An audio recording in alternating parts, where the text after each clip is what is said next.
প্রকৃতির ভয়ঙ্কর রূপের সাক্ষী হলো নেপালের রসুয়া অঞ্চল। পাহাড়ের বুক চিরে নেমে আসা ভয়াল ঢলে মুহূর্তেই বদলে গেছে অঞ্চলটির চিত্র।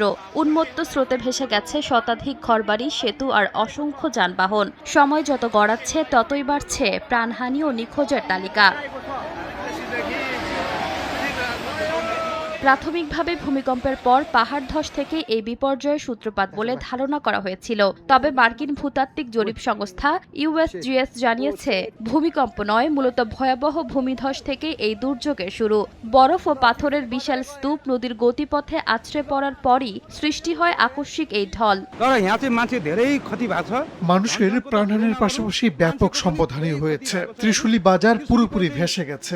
বেত্রাবতী বাজার, ঢুঙ্গে ও দেবীঘাট বাজারও নদীর স্রোতে নিশ্চিহ্ন হয়ে গেছে। এখন সেখানে মাত্র 4 থেকে 5টি বাড়ি টিকে আছে।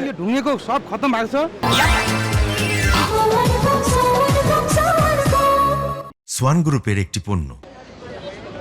এই ঘটনায় এখনও নিখোঁজ রয়েছেন শত শত মানুষ, যাদের মধ্যে বেশিরভাগই পর্যটক। নিখোঁজদের মধ্যে ভারত, যুক্তরাজ্য, যুক্তরাষ্ট্র, মালয়েশিয়া, দক্ষিণ আফ্রিকা সহ 26 দেশের নাগরিক রয়েছেন। তাদের উদ্ধারে কাজ করছে সেনাবাহিনী সহ বিভিন্ন দল, চিকিৎসক দল, স্কাউট ও রেড ক্রসের সমন্বয়ে উদ্ধার ও ত্রাণ কাজ চলছে।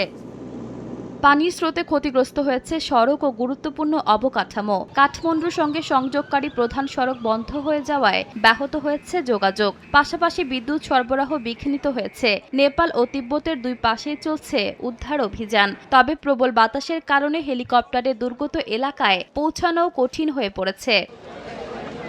দুর্যোগের পর ভুটেকোশি নদীর নিম্নাঞ্চলে সতর্কতা জারি করা হয়েছে।